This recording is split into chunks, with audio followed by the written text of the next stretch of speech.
প্রিয় দর্শক, নবী করিম সাল্লাল্লাহু আলাইহি সাল্লামের যখন জন্ম হয়েছিল তখন আরব সমাজে এক প্রথা চালু ছিল। তখনকার সময়ে শহরের কোলাহল থেকে শিশুদেরকে দূরে রাখা হতো এবং মরু অঞ্চলে গ্রামীণ পরিবেশে তাদেরকে বড় করে তোলা হতো।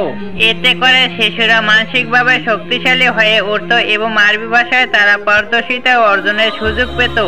এই প্রথা অনুসরণ করে নবী করিম সাল্লাল্লাহু আলাইহি সাল্লামের আম্মা জান তার পুত্রের জন্য একজন দুধমাতার খোঁজ করতে শুরু করলেন। অন্যদিকে বনু সাদ অঞ্চলে দরিদ্র কিছু নারী প্রতি বছর মক্কায় যেতেন নবজাতকদের শিশুদের দুধ পান করিয়ে তাদেরকে লালন পালন করার জন্য। তাদেরকে লালন পালনের বিনিময়ে তারা কিছু অর্থ বা সাহায্য পেতেন। হালিমাতুস সাদিয়া রাদিয়াল্লাহু আনহা ছিলেন তাদেরই একজন। তিনি একটি দুর্বাগাদায় চড়ে বয়স্ক একটি উট নিয়ে মক্কার উদ্দেশ্যে রওনা হলেন। কিন্তু হালিমাতুস সাদিয়ার গাধাটি দুর্বল হওয়ার কারণে খুব ধীরে চলছিলেন। ফলে অন্য দুধ মায়েরা এগিয়ে গিয়েছিল এবং তারা খুব দ্রুত মক্কায় পৌঁছে গিয়েছিলেন। কিন্তু হালিমাতুস সাদিয়া রাদিয়াল্লাহু আনহা অনেক কষ্ট করে ধীরে ধীরে মক্কায় পৌঁছালেন।